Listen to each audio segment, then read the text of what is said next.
Hi, I'm Sarah. Welcome back to my channel. Today we're going to talk about how I'm budgeting for Christmas, what my plans are, how I'm coping financially for the holiday season, and some hints and tips that will hopefully help you to head into January in a really secure place financially, not having to go into debt. I think for me, the holiday season is a really funny one. So I've had a look back at my channel and I've done a lot of shopping recently. I've done a couple of shopping vlogs. I've had a trip to the Cotswolds and I've got more planned for the holiday season coming. So November and December are quite expensive months for me because I have a lot of events and lots of things that I'm doing, lots of amazing activities. And obviously I have to, actually correction, I don't have to, I choose to do some shopping for myself and for my family members, and I buy gifts and I want to make sure that I have a really special Christmas. Christmas is a holiday that I really enjoy. I thrive in the autumn and winter. It's my sort of favorite months of the year, and I really love to celebrate things like Halloween and obviously the Christmas holiday. What I find comes with that though is a level of stress. And I don't think I'm alone in that. And that stress is twofold. It's if you're someone like me who's an introvert at heart and you love to stay at home and you're a bit of a homebody, socializing at Christmas and through the holiday period can be a lot. And I do actually have to push myself out of my comfort zone and get myself out of my pajamas or my comfy clothes, put some outdoor clothes on, and actually go and see people and connect. I think that's a real challenge sometimes because it's not naturally what I want to be doing when it's colder. I love the winter season, but I love to be cozy and I love to be at home. So I am pushing myself outside of my comfort zone in these months to do a bit more socializing. And what also comes with that, which I find stressful, is cost. No doubt for me, and I think I've mentioned this in a video I've done earlier in the year, is the end of the year tends to be the most expensive months for me. So what I'll find now is from sort of January to sort of June, I don't really spend that much money, but sort of September, October, November, December become some of the most expensive months of the year for me. And that is linked to all of the things that I've just mentioned. So Christmas, birthdays, events, socializing, all of that stuff. Now, to help myself be less stressed, I've had to have some hacks and some tips and put sort of practical steps in place to enable me to not overspend, not overgive. And that is both giving physically myself, so not committing to things that I don't want to do that don't fill my cup, or just doing things because I think I should do them, but also not overgiving in terms of gift buying. I used to be really, really bad for that. So what I do now is I try and make sure I enjoy the holiday season. I put practical steps in place so that I don't feel overwhelmed either financially or sort of from a mindset perspective when it comes to the holidays. I also want to make sure that Christmas doesn't destroy my bank account because that has happened in the past. I have said openly that I used to have a shopping addiction. I used to spend many Christmases buying gifts for other people that I couldn't afford, gifts for myself that I couldn't afford, and racking up debt as a result of that. I no longer do that because I am what I would call a reformed shopaholic now, and I'm really grateful that I've been able to sort of stem the flow there. But it's never going to go away. So I'm always going to have this little thing in the back of my mind that makes me want to shop. And I have to stop myself from doing that even to this day. So when I do my shopping vlogs and I take you with me to Bicester Village or to London or wherever it is that I'm shopping, I see that as work. So I don't see that as shopping for fun. And I very rarely walk away from those vlogs buying anything. It's more to show you guys what is in the shops, what you could purchase, things that are on my wish list. It's for me to edit my wish list and see what I want to keep on there, try things in person. And then more often than not, when I try things in person, they come off my wish list and maybe something else will jump on there because I actually don't either see the value in the thing that was there, or it didn't look as good in person or feel as good, or it didn't fit as well. So believe it or not, when I go on these shopping trips, I don't usually buy anything unless I have a specific item in mind that I have budgeted for. So I've stopped doing some of the things that I used to do, and I've started putting practical steps in place to make sure that I can manage my finances throughout this period. So I'm going to take you through them, and I've got a few sort of tips and hacks that you can use, and hopefully these will help you as well. Please like and subscribe to my channel because it does help me and it allows me to keep creating content for you guys. And if you've got any suggestions or questions, please pop them in the comments and I'll respond. So the first thing I want to talk about is not going into debt for Christmas. So I've seen a lot of posts on TikTok and things on YouTube and Instagram about the cost of Christmas for some people. Now, for me, in years gone by, Christmas has gone into the thousands and I've regretted that. I've not budgeted for that, and it's put me in a really difficult position heading into the new year because I'm stressed about my finances and I'm already going into debt for something that I don't need to go into debt for. So, for years and years and years, I would just let Christmas happen and deal with it at the time. What I mean by that is I wouldn't plan for it. I wouldn't budget for it. I wouldn't make lists. And I would just have whatever money was in my bank account, I would spend on Christmas. And inevitably, for me, that wasn't enough. So I therefore needed to use credit cards or whatever, my savings, if I had any, to pay for Christmas. I don't do that anymore because it's not just the gifts. Let's face it, it's gifts for family and friends, gifts for yourself, because, I'm all for you work hard, you earn your money, you buy something for yourself on the odd occasion that you enjoy, provided you can afford it.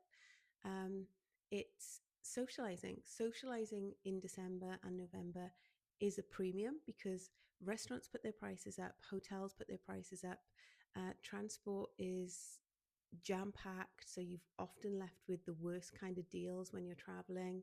Um, yeah, events cost money. Coupled with that is buying new clothes or outfits or getting your hair and makeup done or feeling like you can't wear the outfit that you wore last New Year's Eve or last Christmas, whatever it is. And often there's travel. So you're traveling to see friends, you're traveling to see family.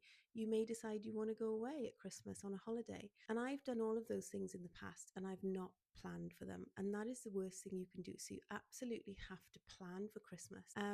This video is coming out towards the sort of middle third week of November.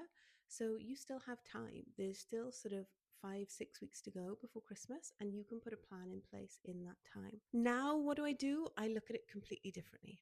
I have a budget. I have a plan that I stick to. I have a set amount that I'm going to spend on gifts and entertainment at Christmas.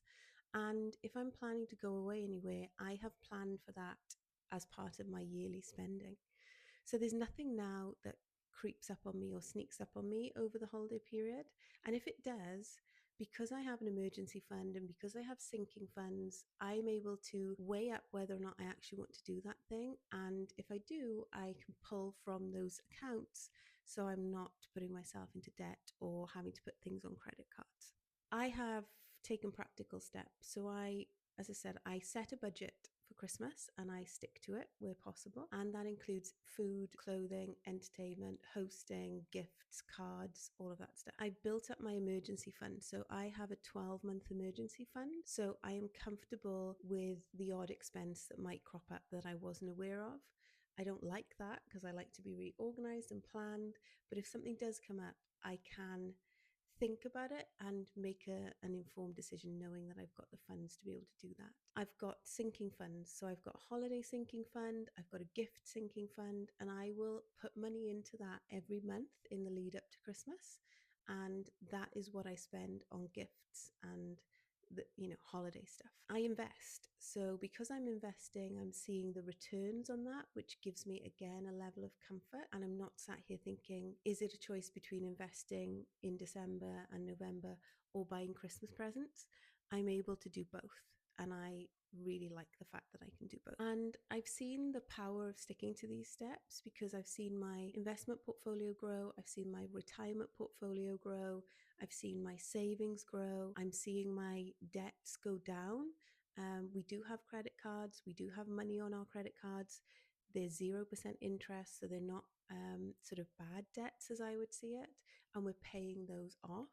and we're still able to save, invest, plan for Christmas, and so on. So for me, putting those things in place allows me to feel a lot more confident, a lot less stressed going into the Christmas period. Really do think you need to have those things. A basic budget is an essential for me, and I sit down at the end of every week on a Sunday morning and I go through my spending for the week and I plan for what's going to happen the week after. And I do a monthly budget as well where I plan for the month. So all of that has really helped. Set a realistic spending limit for Christmas and stick to it.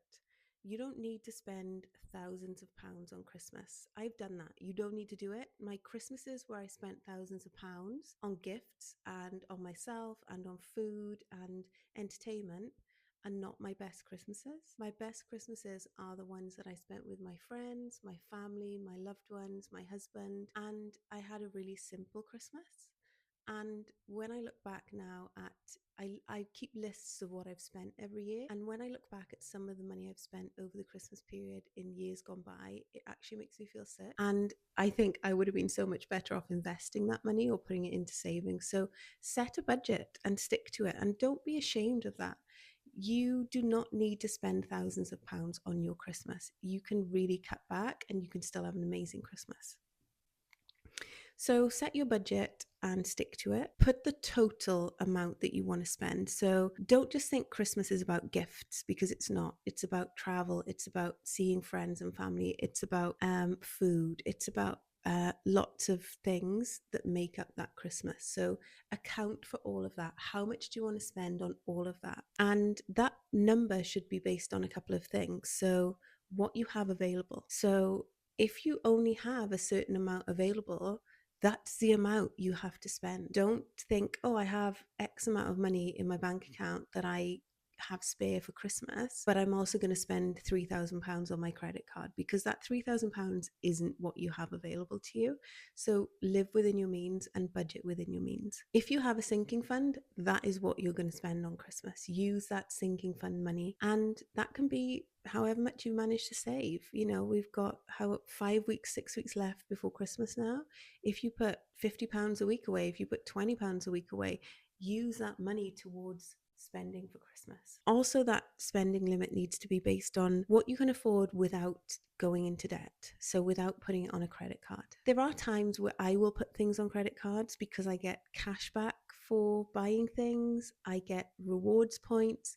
I get Avios and things like that for travel. I use my credit cards to help me, not to sort of hinder me and put me in a more stressful position.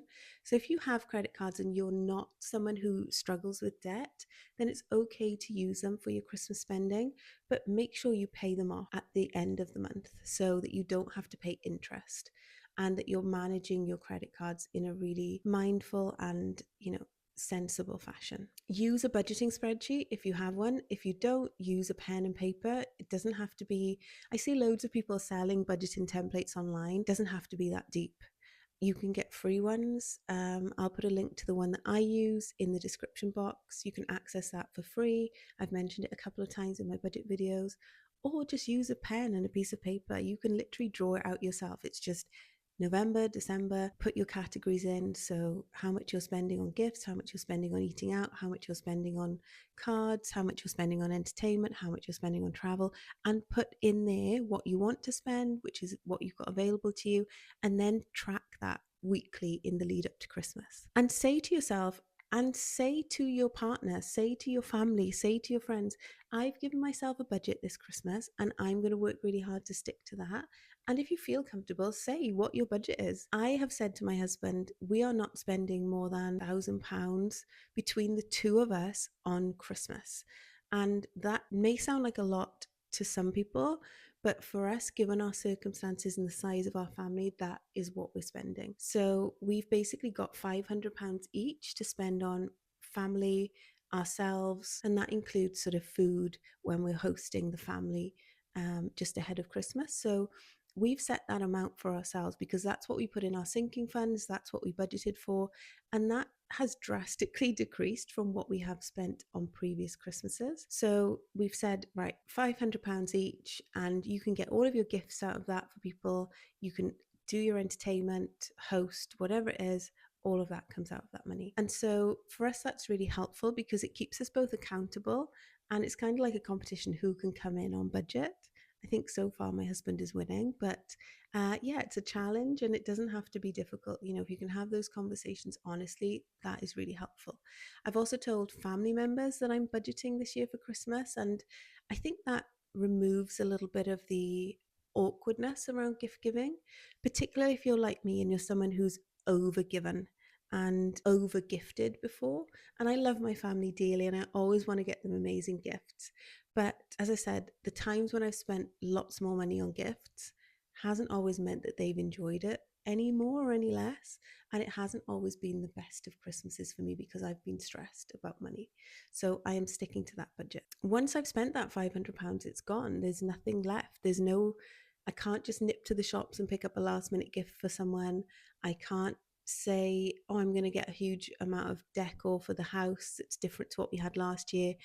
I'm putting up the same decorations. I'm not getting new ones because there's a different color scheme this year that might be trending.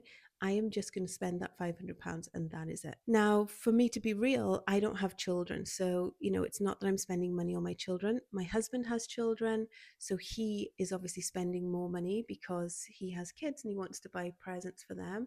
But he's still got to stick to that £500 budget. And we're open about that with his children as well. They're very aware of where we are financially, what we want to prioritize in the next few years, and how we're attaining our savings goals and our investment goals. So we talk to them as well about why we're setting these budgets for Christmas, and they're fine with it, which is great. I have no emotion attached to that now. So because I've got that money saved, it's not stressing me out. I feel comfortable buying the gifts that I've bought, and that's it. That's what people will get on Christmas Day, and I'm cool with that. My husband and I set limits for each other. So again, we've got to buy for each other out of that £500. So, we'll get what we get, but we will have a great time on Christmas Day no matter what. What I also find useful is gift planning. So when it comes to buying gifts for people, I write a list of the things that I think those people may like, and I do my research online before I go and purchase those things. So I will, whoever it is for my cousin, I'll write down what I think she might like. I'll also ask her. So in our family, we would prefer not to have surprises. Now, I know people are going to be like, that's weird. We just don't like that. So I would prefer to buy someone something they really want and them know that I'm buying it, than buy them something that I think they might want, but I'm not 100% sure, and then they're kind of disappointed with the gift. So I often ask my family members what they would like, and sometimes they'll say, look, it's up to you, you choose, I'm happy for you to get me whatever, and I will go out and have a good look for something that I think they will like. But I also will buy them things that they tell me they want. So we send each other little lists and we say, we have various budgets, so it'll go from like £5 right the way through to like £50 and maybe a little bit more than that sometimes, depending on the budget. And then you can go and pick from that list a number of gifts or a gift that you want to give to that family member. So that's what we do. And so I make the lists. I will ask people what they want, if they've got ideas or things that they didn't want to purchase for themselves and maybe they'd like for Christmas. If it's not on my list, then I won't buy it. And I do my research. So I'll try and find the best deal for that particular gift that I can. So I will look for Black Friday deals. I will wait to buy certain gifts. I will keep an eye on different websites to see where the price is. But if I can't get something at a discount, I don't mind because I've budgeted for that thing. But I will still try and get the best deal possible. I'll try and do all my shopping where possible in one hit. So if I can't get things online or I'm not waiting for something like a Black Friday sale, I will just go to my shopping centre, wherever that is, and I will do my shop in one go, and I will try and tick off all the items on my sort of gift list. And usually I'm able to do that. For the last couple of Christmases, I've definitely not had an issue doing that, but I shop early. So as I said, I don't always wait for Black Friday. I will try and get the best deals if I can. And I usually have like rewards points and different things from different department stores that I can use towards gifts as well. But I try and get it all done, and I give myself a sort of set period of time to do that. So plan in advance, write lists, try and get the best deals, but don't wait because You don't want to be disappointed and not get the gift that you want just because you might have saved 10%. Make sure you go and you are really clear about what you're buying and don't stray from the wish list or the gift list, sorry. And yeah, just be really clear and plan. And that allows me then to stop buying things for the sake of it. So I don't wander aimlessly. I go prepared. I have a list. If it's not on the list, I don't buy it. And I will wait and try and get that thing rather than buy something else. I do use sort of voucher codes if I can. I will wait for rewards in different shops like John Lewis, Marks and Spencer, Harrods, Selfridges, Harvey Nichols, they all have days where they'll do discounts or they'll offer you a percentage off. I will sign up to things. So I'll sign up to get 10% off and then I'll cancel or unsubscribe. And yeah, I just try and make my money work for me when I'm buying gifts. I have given myself a rule in the last year or so that I won't go into any new debt. So I'm not going to go over that budget that I've talked about, that £500, because that would put me in a situation where I'm either going to have to pull from my emergency fund, which I don't want to do, or I'm going to have to pull from another sinking fund, which I don't want to do, or I'm going to have to put things on credit cards, which I absolutely don't want to do. My credit cards are for purchases that I can use to get points, and then I can sort of pay that off in full. Set yourself a rule: no new debt. I'm going into this Christmas and this holiday period. I'm going to spend what I've budgeted. I'm going to plan. And I'm not going to go into any new debt.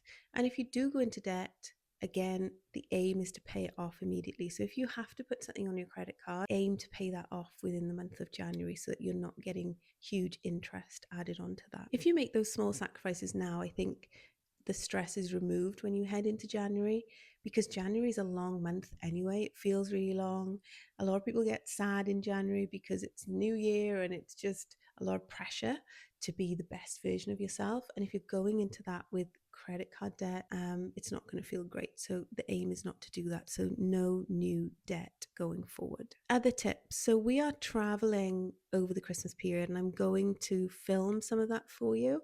And I've got a couple of things that are happening that we've planned for. So I'm going back to Bicester Village. We've actually been invited to the apartment. So we're going to explore the apartment. I've never been there before. Everybody raves about it. I think it's meant to be really nice. So we've been invited to that, which is amazing. So I'll take you with me if I can around Bicester and the apartment. We've also got a trip to London to go for a couple of different meals with friends. And we've got an event that we're going to for work. So we're trying to sort of build that in to part of our sort of Christmassy London trip as well. We've got to be in London, so we just thought we'd make the most of it. And we are traveling for Christmas, so we're going to be spending some time in Stockholm over the Christmas period, and we're also going to the States. We're hopefully heading to Boston and potentially New York as well, so I will film those, but we're not doing that on a whim. These are things that we budget for in the year and we plan for our holidays. So we have a set budget for holidays and we make sure that we're sticking to that budget for holidays and we're not going to go into debt as a result of these trips that we're taking. What I do to make sure I don't go into debt, I book the cheapest hotel room that I can find that is comfortable for us. So we're not always staying in the best hotel rooms, doesn't always have to be 5-star hotels. We will try and get the best deal possible. It has to be comfortable because I don't want to be in a dirty, gross hotel that isn't comfortable to sleep in. But I'm not in the hotel very often when I'm traveling or when I'm going to London for events.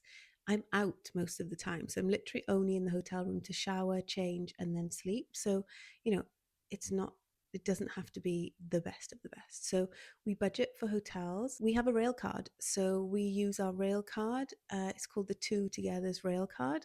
And we use that to get a third off our rail travel. So if we're traveling to London, we save about £60 every time we travel, which is amazing. We travel by tube. So we don't get taxis everywhere when we're in the city. We just walk a lot of the time or we get the tube. So it's really cheap in terms of transport. We budget for our meals. So we'll go to restaurants that are within our budget.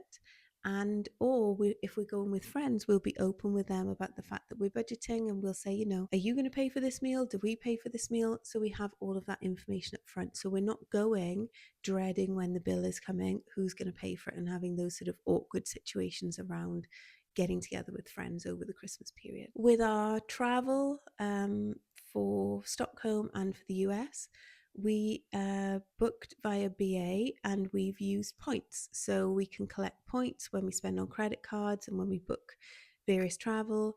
And we got a discount off our flights because we used our points, and we save those up for big trips like this. So that's been a real positive for us. I have lounge access because of my bank, and the credit card that I have allows me to have a certain amount of lounge access a year in the airport. So when we go to the airport, we'll be able to relax in the lounge. We'll have free food and drink before we get on our flight, and that is all of the lounges that are attached to our flight. So that's amazing as well, and that's a perk that I get from my bank. Yeah, we set a budget. So I basically have an itinerary for everywhere that we go. I set the itinerary in advance, which allows me to plan where we're going to be eating, how we're going to be getting there, what we're going to be spending on activities, and we stick to that. So when we go to London, or when we go to Bicester, or when we travel overseas, I do a daily itinerary, and we just stick to it. It's not difficult to do. I use ChatGPT to help, so that is a massive bonus. And I can give it my budget. I can tell it what I want to do. I can say we want to do these activities. I want to spend this amount. We want to try these restaurants. This is how we're going to travel. And it just throws it out the other end. And it's really, really helpful. So we do have an itinerary, and that helps me feel comfortable with the trip, feel like I've budgeted the right amount, feel like I know where I'm going to eat, what my day looks like. And for me, that just really works. So those are the things that help us budget for travel and activities when we're not at home. Sorry, that was my laptop. So yeah, we just try and stick to those budgets, and we try and stick to the plans and the itineraries. We also do free activities. So I love to go walking in different cities that we visit. So we'll always be on our feet. We'll always be walking. We love to explore and see different parts of the city, and that doesn't cost us anything. If we do tours or activities or excursions, we try and go for the, free activities. There are lots of museums that are free, lots of events that you can access that are free, lots of different places you can go and explore, and you don't have to pay anything for that. But if we are booking an excursion, we will budget for that. And obviously we have a set amount that we want to spend on excursions, and that is part of the budget for the whole trip.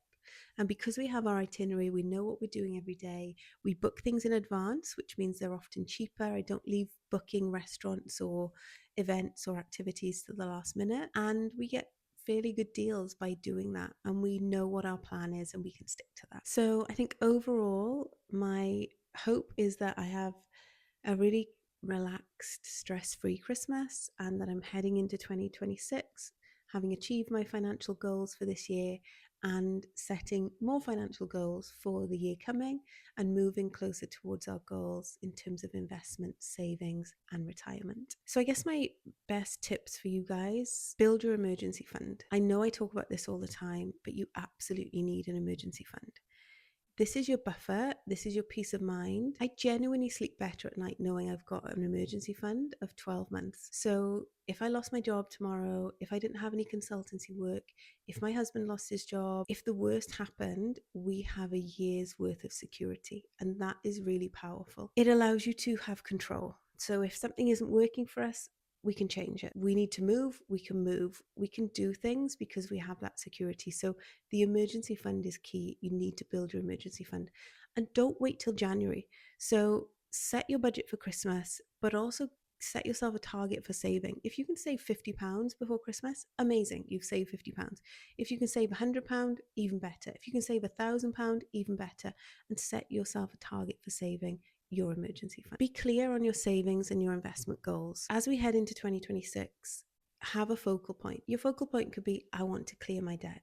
Your focal point could be, I want to have a 12-month emergency fund. Your focal point could be, I want to have a 3-month emergency fund. It doesn't have to be 12 months. 3 months is amazing. It could be, I want to invest X amount, or I want to start investing, or I want to focus on increasing my retirement funds. Whatever it is, have those goals. And when you're tempted to shop online, when you see something on Instagram that somebody else has bought for Christmas, when you see an influencer wearing the latest coat or makeup or whatever, don't buy that thing. Go back to your budget and say, I have a goal in mind, and my goal is to invest more. My goal is to be financially free. And if you can do that, it actually stops you from making that impulse purchase because you have bigger goals. That lipstick, that perfume, that whatever isn't going to get you to where you want to be. It feels great for 5 minutes or whatever because it's dopamine, and we all know about dopamine, and we all know it makes you feel good for a short period of time, and then you need another hit. Having an emergency fund, having savings and investment goals that you can hit, having a positive feeling about yourself because you're working towards achieving your goals lasts far longer and will set you up for the future in a much better way than an impulse purchase ever could. Have sinking funds, they're really important. So even if you're not able to bring it in for this Christmas, try for next year. So use 2026 as your year to start putting money into sinking funds, and call them holiday sinking fund, car sinking fund, wedding sinking fund, Christmas sinking fund, gift sinking fund, birthday sinking fund, house sinking fund, whatever you want to call them, and have as many as you want. But put something in there every week or every month, so you're not getting to the holiday or Christmas or the time when your car breaks down and having to put that money on credit cards because you don't have the money available to you. That has to be separate to your emergency fund. Your emergency fund is not for fun spending. The emergency fund is for emergencies only. It is for the worst case scenario. So if you lose your job, if the roof comes off your house, if your car breaks down, if you need to leave a toxic job or a toxic relationship, that is what the emergency fund is for. We don't touch that. Okay, that's not for Christmas spending. The sinking funds are for Christmas spending, and that's why we separate them from the emergency fund. So set up an account for yourself. You can open as many savings accounts as you need to. Your emergency fund is always in a high yield savings account. Sinking funds don't have to be, because you're pulling from those more regularly. So if you've got a gift sinking fund, you'd be pulling from that for birthdays, Christmases, anniversaries, various things. So it doesn't necessarily need to be in a high yield savings account, but keep those sinking funds separate from your emergency fund and use those. And that is what you've got to spend. Whatever's in there is what you can spend on Christmas, and spend it and be guilt free. I don't pull from my sinking funds ever and feel guilty about it. It's a completely different feeling, honestly, to take money from your own bank account that you've saved for a specific purpose and spend it on that, than it is to whip out your credit card and pay for it on a credit card. The psychology behind it is real. It feels different. I love to spend sinking fund money. I hate putting things on credit cards unless I'm doing it for a purpose, to get points or rewards or something like that. I think the other thing is to simplify Christmas. So don't get sort of roped into this narrative that everybody's having a Christmas where they're skiing in Aspen, or they're in the Bahamas, or they're, doing whatever. Like, do you, like, have the Christmas that you want. And genuinely, we are going to spend some time overseas during the holiday period because we've been really fortunate. Friends of ours have given us free accommodation, so that's amazing. I don't have to pay for accommodation. I'm just paying for flights.